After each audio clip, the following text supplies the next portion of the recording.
Di bawah kepemimpinan Presiden Joko Widodo, transformasi digital di Indonesia mengalami percepatan yang signifikan. Berbagai kebijakan dan program strategis diluncurkan untuk mendukung akselerasi digitalisasi, baik di sektor ekonomi, pendidikan, kesehatan, hingga pelayanan publik. Transformasi ini dianggap sebagai langkah krusial dalam meningkatkan daya saing nasional di tengah pesatnya perkembangan teknologi global. Salah satu pencapaian penting adalah pembangunan infrastruktur teknologi yang masif. Pemerintah berkomitmen memperluas akses internet ke seluruh pelosok Indonesia melalui proyek Palaparing yang juga dikenal sebagai Tol Langit. Proyek ini memungkinkan akses internet cepat di daerah-daerah terpencil, menjembatani kesenjangan digital antara perkotaan dan pedesaan. Dengan infrastruktur ini, lebih banyak wilayah di Indonesia dapat terhubung ke jaringan global, membuka peluang ekonomi baru bagi masyarakat lokal. Dalam dunia bisnis, transformasi digital juga membawa perubahan besar. Pemerintahan Jokowi mendorong sektor UMKM untuk memanfaatkan platform digital melalui program Gerakan Nasional 1000 Startup Digital dan digitalisasi UMKM. Transformasi digital juga membuka peluang baru bagi para pelajar, pengajar, dan lembaga pendidikan untuk mengadopsi pendekatan yang lebih fleksibel, inovatif, dan inklusif. Teknologi digital telah menjadi pilar utama dalam modernisasi sistem pendidikan. Bagusnya akses internet saat ini sangat membantu pelaku usaha rintisan, startup. Mereka memanfaatkan platform digital untuk memasarkan produk dimiliki. Salah satunya, startup Tanio yang produknya hasil pertanian organik. Direktur Tanio, Muhammad Ilmi Ihsan Sabur mengatakan, keberadaan Tanio untuk atasi masalah pertanian organik di Indonesia, khususnya di Sulawesi Selatan, Sulsel. Salah satu masalah petani organik adalah kesulitan menjual hasil pertaniannya dibandingkan hasil pertanian konvensional. Petani organik susah berkembang karena akses pasar terbatas. Untuk sekarang, sebut dia, produk dimiliki Tanio adalah beras merah organik, diambil dari petani Kabupaten Bulukumba dan Malino, Kabupaten Goa. Pihaknya pun membantu para petani organik mendapat sertifikasi organik, sehingga ada value dan legalitas dalam pemasaran. Hasil produk petani pun langsung dibeli lalu dikemas dengan baik, kemudian Tanio memasarkan. Pria akrab disapa Ilmi ini mengatakan, dalam memasarkan produk dipadukan dengan kemampuan digital marketing untuk menjangkau pasar. Biasa dipasarkan melalui media sosial Facebook maupun lewat WhatsApp. Bagi konsumen yang memesan bisa diantarkan langsung. Cuma sampai sekarang pengantaran baru meliputi Kota Makassar dan beberapa wilayah Kabupaten Maros serta Kabupaten Goa. Dengan diantarkan langsung, konsumen tak perlu lagi ke supermarket untuk berbelanja. Ilmi menyebut, penjualan dengan berbasis digital sangat membantu. Pihaknya bisa menjelaskan konsumen terkait produk beras merah yang dijual dan manfaatnya. Penjualan pun bisa lebih cepat daripada di supermarket, karena barang hanya diam. Kemudian metode pemasaran dengan testimoni konsumen yang disebar di medsos Tanio membuat produk lebih dikenal.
Nah, pantang. Di mami teh. Hanya berapa ya? Sama Kopdal. Oh, benar. Tetap diskusi mau dikasih. Dari siapa? Datang? Dari siapa? Dari ada itu yang dokter siapa? Bagaimana kemudahan yang didapat oleh startup di masa pemerintahan Jokowi Maruf Amin ini? Baik Kak, dari pengalaman kami sebagai startup, salah satu startup di Makassar, alhamdulillah di era Pak Jokowi ini, izin bisa lebih mudah untuk didapatkan, bisa diurus sendiri melalui online, dan itu bisa sangat memudahkan bagi kami untuk mulai berusaha, mulai bisnis, sehingga waktu yang kami gunakan itu bisa lebih efisien dan bisa lebih banyak untuk mengembangkan usaha kami. Nah, selain itu mungkin saat ini banyak pelatihan-pelatihan yang tersedia, baik itu dari dinas, dari kementerian. Kemarin kami ikuti beberapa pelatihan seperti ekspor, pelatihan UMKM dan sebagainya. Itu sangat-sangat membantu dan memudahkan kami selaku pelaku usaha. Karena dengan demikian kita bisa dapat fasilitas gratis dan juga bisa menambah referensi dan wawasan mengenai pengembangan usaha. Nah, salah satunya juga kami baru saja mengurus HQ untuk merek, dan alhamdulillah ada potongan senilai yang awalnya 1,8 juta itu dikurangi jadi 500.000. Itu sangat-sangat membantu bagi pelaku usaha seperti kami karena bisa menekan biaya di awal-awal usaha. Mungkin seperti itu Kak. Baik Kak, jadi selama ini yang kami ikuti itu gratis dari pemerintah. Dan kalau ini macam-macam sih Kak, bergantung penyelenggaranya biasanya. Jadi ada yang 2 kali, ada yang sampai 5 kali. Dan itu bagi kami pelaku usaha sangat membantu juga karena ada hal-hal baru yang bisa kami dapatkan dari proses belajar itu. Karena ada ruang yang gratis untuk belajar. Siap. Kak, kalau ini kan mungkin usahanya bergerak di bidang pertanian ya. Nah, mungkin untuk dirasa khususnya perhatian di bidang pertanian ini seperti apa di usaha startup juga? Baik Kak, jadi kami sendiri di Tanio bergerak di sektor pertanian. Jadi kami coba untuk membantu petani organik bisa menyalurkan produknya ke konsumen-konsumen, membantu untuk memasarkan produk hasil pertanian organik itu ke konsumen, karena masalahnya di mereka itu adalah susah untuk akses pasar. Nah, sementara konsumen sendiri itu di sisi lain mereka juga sulit untuk akses produk-produk organik yang sehat, yang tersertifikasi. Nah, kami itu bisa menjembatani antara kedua kepentingan ini, antara konsumen dengan petani organik. Nah, sebenarnya banyak sekali di luar sana mungkin produk-produk organik, mungkin produk-produk lokal yang bisa dikembangkan, yang bisa dinarasikan. Hanya saja mungkin masih sedikit orang yang menyadari akan peluang-peluang itu, dan mungkin karena masih sedikit yang terbukti untuk bisa berhasil di bidang itu, jadi orang-orang belum tertarik. Jadi kami sendiri mencoba untuk fokus ke sektor pertanian, mengembangkan potensi yang kami lihat. Ketika itu berhasil, semua saya bisa menarik minat dari teman-teman yang lain untuk juga ikut menciptakan narasi-narasi di sektor pertanian, mengembangkan produk-produk pertanian, karena itu merupakan salah satu produk unggulan di Indonesia yang bisa memberikan devisa negara ketika kita sudah mampu mengakses pasar yang lebih luas, terutama bisa pasar ekspor. Nah, karena di Indonesia sendiri sangat banyak beragam produk itu, ketika bisa diekspor itu bisa tadi menjadi pendapatan bagi negara, sehingga kita tidak fokus hanya pada tambang, tapi melainkan kita bisa mengembangkan pertanian kita dan menjadi mungkin yang terbaik. Dengan tadi perlu memang proses menarasikan, memasarkan, dan itu butuh memang proses, butuh waktu yang lama. Tapi ketika tadi tujuan kita bisa baik, bermanfaat bagi petani-petani lokal, bermanfaat bagi konsumen, saya rasa itu menjadi motivasi yang luar biasa untuk kami, terutama kami sendiri, kebanyakan dari generasi Z yang saat ini sedang dalam masa-masa produktif. Daripada kami ikut bersaing dengan tenaga kerja yang lain, kami coba untuk membuka peluang, menciptakan peluang di sektor pertanian. Seperti itu, Kak. Kak, kalau sektor pertanian kan mungkin tidak bisa dipisahkan juga dengan akses jalan apa, infrastruktur juga semua. Nah, mungkin kalau dari segi infrastruktur yang diperoleh untuk bidang pertanian ini, bagaimana melihatnya? Kalau sampai sejauh ini, Kak, sebenarnya infrastruktur yang kami hadapi di proses kami ini, terutama di petani-petani kami, mungkin ya jalan sudah bisa dilewati, mungkin sebagian kecil saja yang masih perlu mungkin untuk diperbaiki selanjutnya, tapi secara overall itu sudah accessible, sudah bisa diakses. Kemudian juga teknologi-teknologi untuk pertanian itu juga sudah semakin baik, semakin efisien. Sampai saat ini mungkin untuk fasilitas infrastruktur masih aksesibel di mitra petani yang kami jadikan sebagai mitra. Kak, kalau mungkin ini kan kalau startup tidak bisa dipisahkan dengan mungkin akses internet dan jaringan. Ini mungkin bagaimana melihat akses jaringan itu sendiri? Apakah saat ini sudah cukup baik? Apalagi kan mungkin untuk promosi ke secara digital apa semua, Kak? Ya, jadi Kak, alhamdulillah sekarang karena koneksi internet semakin cepat, kami yang memang fokus pembuatan video, kemudian upload video itu jadi lebih mudah, Kak. Jadi waktu yang digunakan itu bisa lebih hemat, lebih cepat, sehingga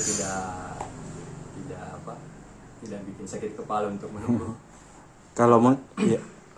Karena waktunya semakin singkat dan memang kapasitas video yang kami produksi biasa cukup besar, Kak. Tapi karena jaringan yang memadai itu bisa, alhamdulillah bisa lebih cepat dan bisa kami produksi dan sebarkan ke calon-calon konsumen kami.